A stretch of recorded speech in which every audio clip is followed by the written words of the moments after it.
Bonjour à tous, bonjour Valérie Pécresse. Bonjour. Nadine Morano a donc perdu son investiture pour les régionales. La sanction est tombée. Est-ce que vous pensez que c'est une sanction qui est juste ? Et vous savez, une élection régionale, c'est d'abord une campagne d'équipe. Et je crois que vous avez entendu ce matin Philippe Richert, le candidat et président de la région Alsace. Il a considéré que les propos de Nadine ne lui permettaient pas de rester dans son équipe parce qu'elle ne les avait pas retirés. Moi, je crois qu'il faut respecter la volonté du tête de liste. C'est lui qui constitue l'équipe, c'est lui qui est responsable de la campagne. Ça ne va pas au-delà quand même d'une simple question régionale ? Je crois que les propos... C'est une affaire qui est devenue nationale. Les propos de Nadine, j'ai dit ce que j'en pensais. J'ai dit que la France, pour moi, était une nation, pas une race. Mais je tiens à le dire ici, je ne résumerai pas le parcours de Nadine Morano à ses propos. Et je veux dire que je trouve la caricature qu'a fait Charlie Hebdo de Nadine Morano et du général de Gaulle radicalement, tout simplement honteuse. Beaucoup chez les Républicains disent que finalement, Nadine Morano a dit tout ce que beaucoup pensent tout bas. Est-ce qu'il n'y a pas un fond de vérité là-dedans ?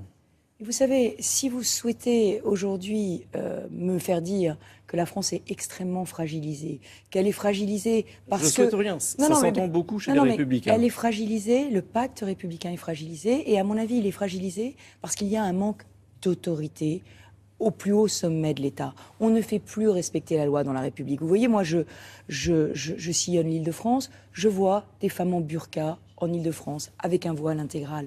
C'est interdit sur le sol de la République. Or, on a le sentiment que l'État est impuissant. Cette semaine, nous avons eu un délinquant multirécidiviste, radicalisé, qui a été remis en liberté, qui a blessé grièvement un policier. Est-ce que vous pensez que les Français trouvent que l'autorité de l'État est affirmé. On a eu un DRH d'une grande entreprise qui a été pris à partie avec une violence, avec des images qui ont fait le tour du monde, qui ont affaibli notre compagnie nationale, qui ont affaibli l'image de la France. Est-ce que vous pensez que l'autorité de l'État est affirmée quand on voit ces images ? Est-ce que sanctionner Nadine Morano, c'est pas faire finalement un cadeau au Front National ? Ça s'entend là aussi beaucoup chez les Républicains. Je vous l'ai dit, le tête de liste dans une élection, il doit choisir son équipe. Philippe Richert a considéré qu'il ne pouvait plus travailler en confiance avec Nadine Morano. C'est son choix et on doit le respecter. Mais est-ce que ce n'est pas Nicolas Sarkozy qui est affaibli ?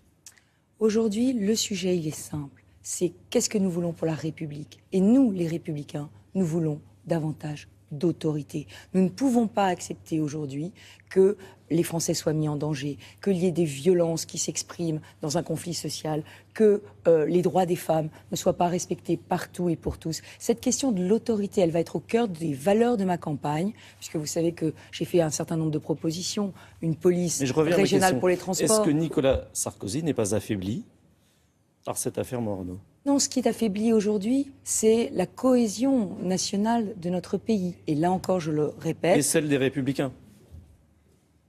Non, je ne crois pas. Je crois que Nadine Morano, c'est Nadine Morano. Les Républicains, c'est les Républicains.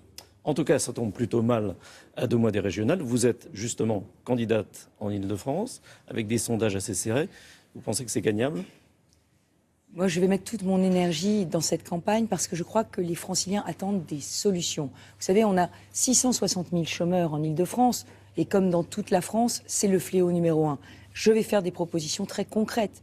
Permettre le passage du code du permis de conduire dans tous les lycées en le finançant par la personnalisation des plaques d'immatriculation qui pourront être vendues à ceux qui le souhaitent. Je vais proposer aussi un prêt à taux zéro pour que les Franciliens puissent devenir propriétaires dans le neuf ou dans l'ancien, parce que le mal logement est le grand fléau. Je vais proposer une police régionale des transports, parce que nos transports ne sont plus sûrs aujourd'hui et que c'est un gros problème qui fait qu'un certain nombre de femmes prennent leur voiture pour aller travailler et ça crée des embouteillages et de la baisse de productivité dans les entreprises, la baisse de qualité de vie. Comment est-ce que vous allez faire plus alors que les dotations de l'État baissent ? Alors c'est très important. Je vais faire 2 choses. D'abord, un grand plan d'économie, parce que la région Île-de-France gaspille l'argent public. Par exemple, nous avons 5 hôtels particuliers dans le 7e arrondissement de Paris et 26 millions d'euros de loyer autour. Moi, j'ai dit, je déménage en Seine-Saint-Denis, je fais des économies et ces économies, je les réinjecte pour les Franciliens parce qu'on leur doit beaucoup plus pour leur argent. Et puis, je vais aller chercher des crédits européens. Il y a eu un scandale en juin dernier. 50 millions d'euros de crédits européens pour l'emploi destinés à l'Île-de-France ont été annulés par Bruxelles parce que la région n'est pas allée les chercher, parce qu'elle n'a pas proposé de projet. Hier, j'étais à Montreux. C'est quand même une des régions aujourd'hui les plus dynamiques de France. Mais on pourrait faire tellement mieux. On a 660 000 chômeurs, on peut se contenter de se dire l'Île-de-France est attractive parce qu'on a la plus belle ville du monde, la plus belle capitale, et tout va bien. Non, tout ne va pas bien. On a 40% de chômage des jeunes dans les quartiers. Donc le sujet, c'est 50 millions d'euros de crédits européens. Il faut aller les chercher. Hier, j'étais au campus numérique de Montreux. C'est un campus où on reconvertit les salariés vers les métiers de la fibre optique, où on aide les chômeurs à retrouver un emploi. 80% de taux d'insertion, pas 1 euro de subvention publique, alors que c'est le rôle de la région, alors que l'Europe aurait pu financer avec ces 50 millions de crédits annulés ce campus numérique. Il manque 5000 emplois dans la fibre optique en Île-de-France et on a 660 000 chômeurs. Donc la région peut faire beaucoup plus. L'État aussi pourrait faire beaucoup plus. Mais là, en l'occurrence, c'est le domaine de la région. Votre adversaire principal, Claude Barthelone, est visé par une enquête préliminaire. Est-ce que vous pensez que ça peut jouer dans cette campagne ?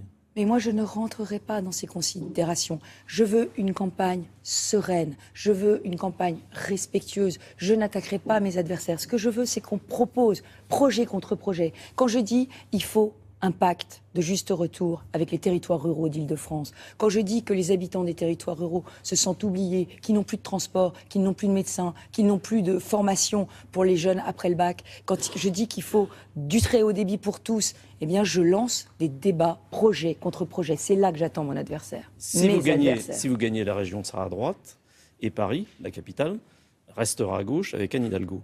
Ça va être difficile à gérer. Vous savez, moi j'ai travaillé beaucoup avec des gens de gauche et en très bonne intelligence. Je vous rappelle que j'ai fait la réforme des universités avec des présidents d'universités qui n'étaient pas vraiment tous républicains. Merci. William, c'est à vous. Merci. Dans quelques instants, d'ici il y a des choses qui vous échappent sur la COP 21 qui se déroulera, je vous rappelle, de fin novembre à mi-décembre. Nous vous présenterons ici, dans Télématin, le train du climat.